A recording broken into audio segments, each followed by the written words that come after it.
दिव्य जीवन कथा भाग 6। पिछले भाग में अवधूत पाठ को शुरू किया गया था, जिसको इस भाग में पूरा किया जाएगा। आप लोग इस भाग 6 को भी तन्मयता पूर्वक जरूर सुनिए। आपसे अनुरोध है कि आप लोग ऋषि मार्ग चैनल को भी जरूर सब्सक्राइब कीजिए। तो प्रस्तुत है दिव्य जीवन कथा भाग 6। जय सद्गुरुदेव। शीर्षक है अवधूत, क्रमशः से आगे। सद्गुरुदेव सत्य पदार्थ प्राप्ति के अनुराग में घूमते हुए सत्य पथ की खोज में जा रहे थे कि नदी के तट पर वन में एक अपूर्व दिव्य स्वरूप महात्मा मिले। श्री सदाफलदेव जी महाराज महात्मा के अपूर्व स्वरूप को देख सजल नेत्रों से युक्त हो त्राही त्राही कर चरणों में जा गिरे। वह संत महापुरुष प्रभु जन के विरह ताप को हरने वाली अति कोमल वचन से सींचकर पास बैठा पूछने लगे, हे वत्स, निज उद्देश्य को कहो। श्री सदाफलदेव जी महाराज बोले, हे स्वामी, मैं संसार संश्रित क्लेश में अनादि काल से पीड़ित हो रहा हूँ। इस महादुख की निवृत्ति के लिए सत्य परा विद्या अर्थात ब्रह्म विद्या का उपदेश मेरे ताई कीजिए। आप ही इस महान दुख से छुड़ाने में समर्थ हैं, इसलिए मैं आपकी शरण में गिरा हूँ। महात्मा बोले, यह पदार्थ तो अति दुष्प्राप्य है, और ही किसी वस्तु को मांगे जो कि प्राप्त न हो। श्री सदाफलदेव जी कहे, इस जगत में कौन सा पदार्थ स्थिर है कि मांगू। सब कुछ अनित्य, नश्वर, क्षणभंगुर है। सभी पदार्थ काल पाकर नष्ट भ्रष्ट हो जाएंगे। मुझे यह सब कुछ भी नहीं चाहिए। इस दुखमय जगत में जो जीव अनादि काल से पड़ा है, इस महाक्लेश से मुझे शीघ्र निकालने में आप ही सर्वसमर्थ हैं। श्री सदाफलदेव जी के इस तीक्ष्ण वैराग्य युक्त वचन को सुनकर करुणामय महात्मा प्रसन्न हो सत्य पदार्थ प्राप्ति का उपदेश करने लगे। हे वत्स, जप तप के करने से तथा संपुट प्राणायाम इत्यादि हठ योग की प्राकृतिक क्रियाओं द्वारा सच्चिदानंद स्वरूप परब्रह्म की प्राप्ति नहीं होती। उसकी प्राप्ति के लिए ब्रह्मनिष्ठ महात्माओं के पास चतुष्टय अंतःकरण से भिन्न और ही युक्ति है, जिस युक्ति से मुमुक्षु को वे बोध शांति प्रदान कर संसार बंधन से छुड़ा परमानंद का आस्वादन करा मुक्त कर देते हैं। इस प्रकार वे वैदिक संत श्री सदाफलदेव जी को संत मत के सिद्धांत का बोध देकर परमानंदित कर दिए। सत्य भेद सद्गुरु का अमूल्य पदार्थ है, जो संसार में अत्यंत दुर्लभ है। वेद उपनिषदों को पढ़कर बहुत विद्वान ब्रह्म विद्या का वर्णन करते हैं, किंतु सत्य पदार्थ प्राप्ति का पूर्ण विद्वान कोटि विरक्तों में कोई एक होता है। वैदिक पारदर्शी महात्मा सब देश स्थानों पर नहीं होते। जैसे सिंह का कोई विशेष झुंड नहीं होता, न मलयागिरी का सर्वत्र कोई वन होता है, ऐसे ही मणि वाला गजमुक्ता हस्ती कोई एक होता है। वैसे अंतर रहस्यविद वैदिक संत कहीं एक होते हैं, जिससे संसार की तपन शांत होती है। ऐसे महात्मा जिस ओर झुकते हैं, उस ओर सारा संसार झुक जाता है। स्वामी जी महाराज उस महात्मा के दर्शन सत्संग उपदेश द्वारा शांत होकर भ्रमण करते हुए वृत्तिकूट आश्रम पर आ गए। सद्गुरुदेव के जीवन में इस संत का महत्वपूर्ण संबंध है। आपको समस्त भ्रमण करने के बाद इसी महात्मा से शांति मिली है, किंतु सत्य निश्चय यह है कि आपको सद्गुरु जब मिल गए हैं, तभी आपको पूर्ण शांति और साधन रहस्य का निर्भ्रांत ज्ञान एवं पूर्ण बोध की तृप्ति और उसकी पूर्ति हुई है। किंतु इस संत से गुरु के ज्ञान का आधार मिला है, जिससे आप अपने सत्य पथ पर आरूढ़ हो गए हैं। किंतु आपको पूर्ण गुरु के दर्शन से ही सर्वनिर्भ्रांत ज्ञान और पूर्ण शांति एवं बोध प्राप्त हुआ है, जिसका वर्णन मैं आगे चलकर करूंगा।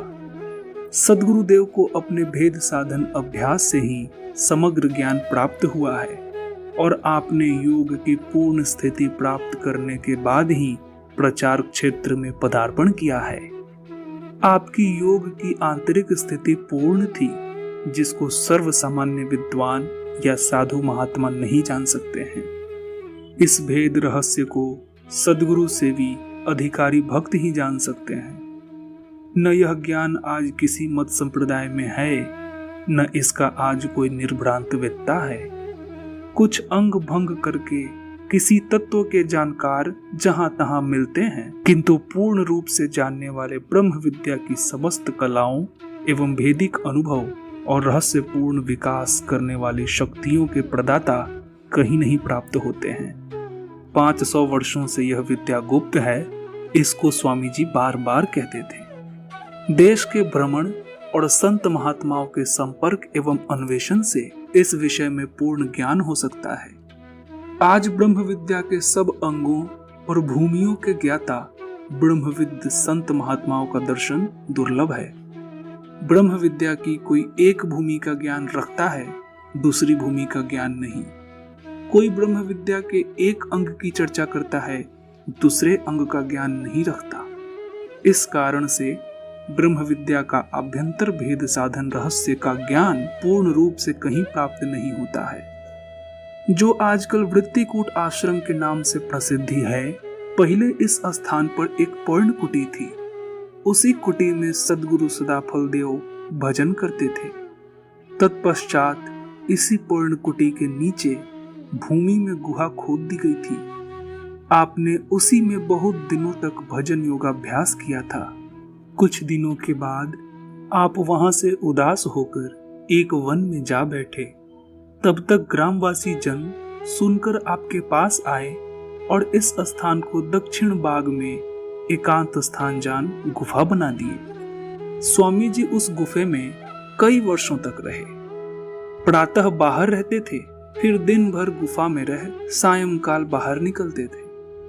दोनों काल आपके दर्शन के लिए बहुत लोग एकत्र हो जाते थे और आप प्रतिदिन वेदांत की कथा कह सब लोगों को सुनाया करते थे। इस प्रकार वहां प्रतिदिन दोनों काल सत्संग वार्ता हुआ करती थी। प्रथम तो स्वामी जी अपने पास न किसी को बैठने देते थे, न किसी से बोलते थे, परंतु जब इस स्थान पर रहने लगे तब आपके चित्त में आया कि ये संसारी जीव कुछ जानते नहीं, इन्हें कुछ उपदेश दे सन्मार्ग पर लाना चाहिए, जिससे इनका आध्यात्मिक कल्याण एवं मानव जीवन सफल हो। इस विचार से आप दोनों काल गुफा से निकल सत्संग उपदेश करते थे और विशेष समय अपने भजन तपस्या में व्यतीत करते थे। कुछ दिनों के सत्संग सहवास के कारण सब लोग का प्रेम बढ़ गया और बहुत लोग आने जाने लगे। स्वामी जी मान प्रतिष्ठा नहीं चाहते थे, सदैव संसार से उदासीन रहते थे, फिर भी लोगों का आना जाना बढ़ने लगा। एक दिन एक प्रतिष्ठित व्यक्ति सद्गुरुदेव के दर्शन के लिए गुफा पर आए। यहाँ पर पहले से कुछ लोग बैठे थे। कोई व्यक्ति आकर सद्गुरुदेव से कहा, एक प्रसिद्ध व्यक्ति आपके दर्शन के लिए आ रहे हैं, उनके लिए कोई श्रेष्ठ आसन चाहिए। सद्गुरुदेव ने उत्तर दिया, मेरे लिए राजा रंक सब समान हैं और सब प्राणियों में परमेश्वर एक रस व्यापक है। मैं किसको बड़ा और ऊंचा समझूं? सब लोग एक ही साथ एक ही आसन पर बैठें। यहाँ का यही उचित व्यवहार है।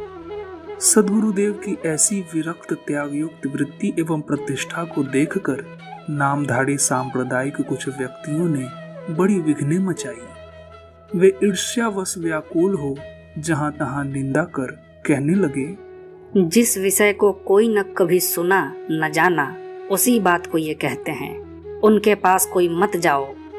इस प्रकार वे द्वेष फैला उपद्रव कर वाद विवाद करने लगे। सद्गुरुदेव उन लोगों को शांत करते थे, फिर भी वे अपने द्वेष भाव के कारण शांत न होते थे। उस काल स्थानीय देहात मंडल में एक पंडित राज श्री जयंत्री प्रसाद थे। उनके पास जाकर विद्वेष की अग्नि फैलाई। तब उन्होंने सद्गुरुदेव के पास एक विद्यार्थी द्वारा संदेश भेजा, मैं आपके पास आना चाहता हूँ, आप मुझे बुलावें या मेरे पास आवें। सद्गुरुदेव ने उत्तर भेज दिया, मैं किसी के यहाँ जाता नहीं, न किसी को अपने यहाँ आने की इच्छा रखता हूँ। आपकी जैसी इच्छा हो वैसा कीजिए। पीछे सद्गुरुदेव ने निंदकों की उपाधि के कारण विवश होकर आने का दिन निश्चित करके इसका संदेश पंडित जी के पास भेज दिया। इस समाचार को सुनकर वहां बहुत लोगों की भीड़ उपस्थित हो गई।